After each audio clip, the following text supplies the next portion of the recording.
السلام عليكم ورحمة الله وبركاته. ازيكم يا بنات؟ عاملين ايه؟ يا رب تبقوا بأفضل حال. رجعنا لفيديوهاتنا ان شاء الله الايام اللي جاية دي. هحاول التزم شوية بالفيديوهات، وبعتذر جدا جدا جدا على تأخيري. انا بقالي تقريبا شهر وداخله على شهر واسبوع ما نزلتش اي فيديوهات، بس حقيقي كان غصب عني، كنت يعني تعبانة شويتين ثلاثة كده. الحمد لله دلوقتي انا بقيت احسن. ويلا بندخل الفيديو نقول بسم الله ونصلي على رسول الله عليه افضل الصلاة والسلام. اول كده ما الولاد حسوا ان انا اقدر اقف في المطبخ كده واطبخ وارجع بقى لنشاطي القديم، قالوا يا ماما احنا عايزين ناكل محشي.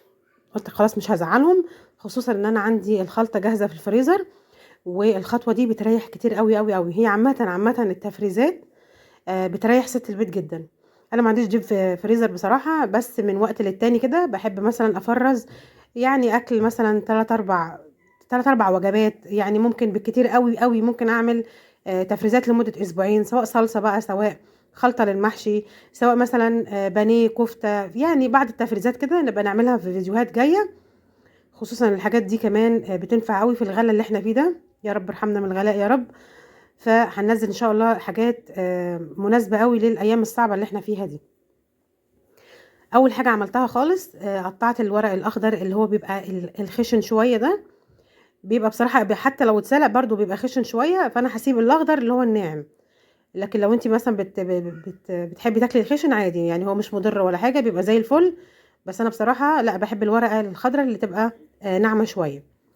قطعتها وحطيت حله على النار، ما حطيتش فيها حاجه خالص غير الميه، وهحط عليها شويه كمون. مش بحط اي حاجه تاني على الورق بتاع الكرنب. وهغسل الخضره، خضره المحشي، خضره الشتاء بتبقى حلوه جدا جدا جدا. بيبقى نادر ما بتطلعي فيها غلطات او حاجه، او ورقه بايظه، او ورقه منديه، او ورقه مثلا صفرة. لا يعني بصراحه خضار الشتاء بشكل عام بيبقى حلو جدا. فانا بصيت فيه كده لقيته ما فيهوش اي حاجه، فقلت اغسله. بس خدي بالك بقى، خدي بالك حركه انك تغسلي الخضره في مصفى وتحت منها طبق. دي بتنزل كل التراب اللي فيها، لان الخضره بتاعت الشتاء بيبقى فيها زي طينه كده. بغسلها بقى اكتر من مره لحد لما الميه بتاعتها تحس انك ممكن تشربيها كده. طبعا ده تعبير مجازي، بس يعني انا بقول لك يعني ان هو من كتر ما ايه ما اتغسلت، لان طبعا صعب قوي ان يبقى بتاكلي حاجه وفيها تراب كده، يعني هتسد نفسك عن الاكله كلها. تعالوا بقى نعمل تتبيله حلوه قوي قوي قوي للفراخ. حطيت بصلايه وطماطمايه وقرن فلفل، طبعا ده عشان كبير حطيت نصه. هنا الميه بتاعت الكرنب اهي، بقول لكم انا بحط عليها كمون بس. حتى الملح مش بحطه عليها، مش شايفه ان ليه داعي. واحيانا حطت الملح دي على الكرنب احيانا. يعني ممكن تخلي المحشي لو حطيتيه في الفريزر يجلد، فبلاها خالص يعني. خصوصا ان انا كل مره بعمل منها كرنب لازم بخلي طبق كده لاكله تانية، ودي برضو فكره حلوه. تبقي ايه عملتي اكله يومك، وكمان شلتي طبق لاكله تانية ممكن تعملي منه بقى جنب منه طبق مثلا محشي كوسه او بدنجان، او ممكن لوحده جنب اي اكله تانية. وبتبقى عندك بقى الخلطه في الفريزر، وعندك كمان الكرنب في الفريزر. تصبحي الصبح تطلعيهم، واخر النهار تعمليهم، بيبقى زي الفل. نرجع تاني للخلطه بتاعت الفراخ. حطيت بقى على الحاجات اللي قلت عليها، اللي هي بصل وطماطم وفلفل. حطيت نص ليمونه بقشرها، وحطيت هنا صويا صوص بتدي لون حلو كويس قوي قوي للفراخ. وهنا احط شويه زعتر، وهحط يعني معلقتين كده خل على فرخه 2 كيلو، او اقل حاجه بسيطه او اكتر حاجه بسيطه، مش هتفرق كتير. وانا حطيت مستردة، لو مش عندك ممكن تستغنى عنها خالص. ملح وفلفل، وكمان بحب احط كاري وروزماري. بصراحه الروزماري على الفراخ بيخليه طعمه حلو جدا جدا. لو عندكيش اي بهار من اللي انا حطيته، عندك الملح والفلفل بس، برضه هيبقى حلو جدا جدا. اي بهار انا حطيته ده بيبقى اضافه للطعم، لكن لو مش موجود برضه الطعم بيبقى كويس. ضربتهم كويس قوي، سواء في الخلاط بقى سواء في الهاند بلندر.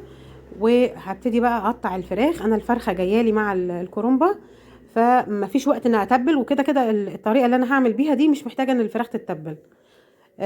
قطعتها على 8 وهعمل فيها فتحات كده، سواء بقى في الورك، سواء في اي جزء من الفراخ. وكمان انا بحب اعمل حركه حلوه قوي في الصدر بتاع الفرخه. هي في الغالب الصدر ده بيلت، او الولاد بيفضلوا يلفوه بقهم كده وبيبقوا مش عارفين يبلعوه. فانا بفتح الصدر، يعني ده الحته بتاعت الصدر هي اللي هي غالبا بتبقى يعني مزعجه شويه في اكلها. فانا بفتحها من النص، وبدق عليها دقيقتين 3 كده. ده في الشوي بس، او في الفراخ الصينيه بس بعمل كده. لو هتسلقيها بلاش الحركه دي، لانها ممكن تتهرى معاك. وحطيت عليها تتبيله اللي كنت حاطه عليها زيت، بس الجزء ده ما تصورش. وهدعكها مع بعض وهركنها جنبي لحد ما اخلص المحشي. عايزه اقول لكم طعمها كان خيال، يعني حلو جدا جدا. ممكن نفس التتبيله تتعمل بطريقه تانية وهتديكي برضو طعم تاني. يعني لو عملتيها، لو سويتيها على النار طعم تاني، سويتيها في الفرن طعم تاني.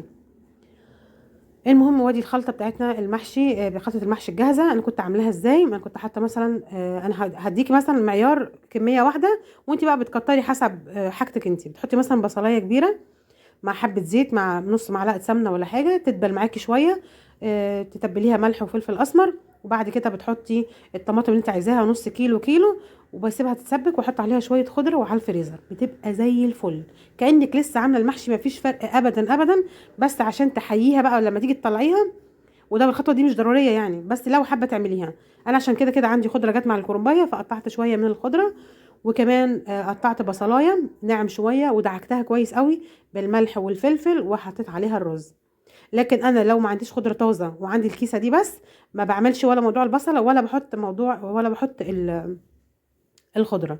حطيت الرز، انا هحط الملح بتاعه وهحط الفلفل الاسمر وهحط حبه زيت. الزيت ضروري قوي هنا في المرحله دي. وكمان خصوصا حسب كميه الرز. يعني انت لو التتبيله او الخلطه بتاعه المحشي لو انت مش عاملاها بزيت كفايه، فبحب احط زيت لحد ما الرزايه تلمع كده. ده هيخليها، الزيت ده هيخليه الرز جوه الكرنبايه او جوه المحشي بشكل عام، حتى لو محشي اي نوع تاني بيخليه مفلفل جدا. بس طبعا كل حاجه بالمعقول. هنا هفصل الكرنب. انا بشيل العرق الناشف ده، وبعد كده بقطعه زي ما انتم شايفين كده، بيتعامل معايا شرايط. بتبقى سهله جدا جدا في الحشو. انا باخد الشريط ده وبقطع منه حته وبحشي جزء جزء زي ما انتم شايفين كده اهي. وبقطعها على مرتين او على ثلاثه حسب عرض الكرنبايه. بصوا منتهى السهوله. وهنا بقى هنبتدي نحشي. مع ان انا عارفه ان كده كده ان الحله مش هيلزق فيها محشي، بس لازم طبعا بنقلد امهاتنا ربنا يا رب يديهم الصحه وطولة العمر. فحطيت برضو ورقتين ولا حاجه من الكرنب. وهنا هبتدي احشي. لو عندك ورق اخضر ناعم حطيه في اول الحله من تحت خالص. وعايزه اقول لك كمان ان انا بضحك عليهم يعني هنا في البيت وبقول لهم ان ده ورق عنب، وطبعا الاطفال بتصدق لان في ناس ما بتحبش الكرنب عادي يعني. فبخلي الورق الاخضر ده قال يعني ان هو ورق عنب، وبيبقى طعمه حلو جدا جدا. بس مهم تحطيه من تحت لان هو بياخد سوى سنه شويه عن الورقه الصفراء او الورقه الفاتحه. هنا بقى هنبتدي نشتغل في الفراخ. انا حطيت بطاطستين تحت، مش محتاجه احط اي دهون لان الفراخ هتنزل الدهون بتاعتها. وكمان انا حاطه زيت على الفراخ، فما تقلقيش ولا هتلزق ولا هتعمل اي حاجه. وهحطها في فرن سخن في نص الفرن وهغطيها. انا غطيتها بصاج تاني فوق منها وخدت معايا ساعه. وبعد كده شلت الصاج، وبعد كده ابتديت احطها تحت الشوايه شويه، وهتشوفي شكلها معايا كان عامل ازاي. تعالوا هنا بقى نشوف تسويه بتاعه المحشي. لفينا خلاص المحشي وكان عندي شويه شوربه. حبيت بقى اعوضهم على الايام اللي فاتت الكتير اللي انا ما طبختش فيها دي، وما كنتش يعني بعمل يعني، حتى لو عملت حاجه بسبب التعب وكده كنت بعمل حاجه سريعه وكده. فقلت ادلعهم بقى باكله بتاعت النهارده، اعملها بقى ايه زي ما امهاتنا كانوا بيعملوها. حطيت على الشوربه معلقه كبيره من السمنه، وحطيت على وش المحشي. كان عندي تسبيكه كده كانت زياده من وصفه مكرونه، تسبيكه عاديه معموله بالبصل والطماطم. بقى معايا حبه، رحت حطاهم على وش الكرنب. وبعد كده احط الشوربه شويه بشويه كده لحد ما توصل الشوربه لاخر صباع محشي بالظبط زي ما انت شايفه كده. وبعد كده احط الطبق ده، واول ما تغلي هوطيه عليها واسيبها تاخد وقتها. بقى معانا حبه طبعا، مش يعني بصوا بقى فل الفل يعني. الطبق ده بصوا راحه نفسيه كده بيكون في الفريزر، هتطلعيه في اي وقت مع كيسه من اللي قلت لكم عليها بتاعت خلطه المحشي، وهتاكلي احلى حله محشي. حتى لو حله صغيره كده بتبقى زي العسل. وادي الفراخ بصوا لونها عامل ازاي، كانت زي العسل مستويه. بصوا بالمعلقه دايبه دوب. ده الستر اللي كنت بقولك عليه ان انا بتحمل النص. طبعا تقطيع الفراخ دي ممكن تسيبيها كبيره بس هتاخد منك وقت اكبر شويه. وزي ما قلت لكم ان الفراخ دي لو ما اتبلتش فتره يعني واتركنت برضو بتبقى زي العسل. عايزه اقول لكم لاخر جزء في الفرخه بتبقى متبله. البطاطس بقى عايزه اقول لكم هتسيبي كل ده وهتاكلي البطاطس دي من طعمتها. اللي متابع القناه عارف ان انا مش بحب البطاطس تبقى بصلصه وصوص وكده. فانت لو عايزاها بصوص وعايزاها تبقى زي الطبيخ كده بتزودي مع الخلطه بتاعت الفراخ، بتزودي مثلا نص كوبايه ميه او كوبايه ميه عشان تطلع معاكي بصوص. بس احنا بنحبها كده بصراحه، بتبقى زي العسل. تعالوا بقى نشوف الكرنبايه كده بعد ما استوت وبقت بصوا بتنادي على اللي هياكلها. تعالوا نشوف مع بعض. بصوا اعملوا نفسكم مش شايفين الصباع التخين ده لان انا الولاد كانت بتساعدني، فهتلاقوا ايه كل قصاد كام واحده كده هتلاقي صباع شكله غريب كده، فاعملوا نفسكم مش شايفين.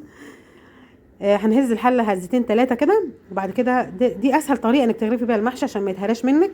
وبعد كده بتكبي في الطبق اللي انت هتاكلي فيه ايا كان الطبق، بس انا بصراحه يعني بحب اكل في الطبق الاستانلس ده، بيدينا جو حلو كده. وتعالوا بقى نفتح واحده من الكرنب ونشوفوا قد ايه الرز مفلفل فيها. هحاول اعمل لكم زوم هنا.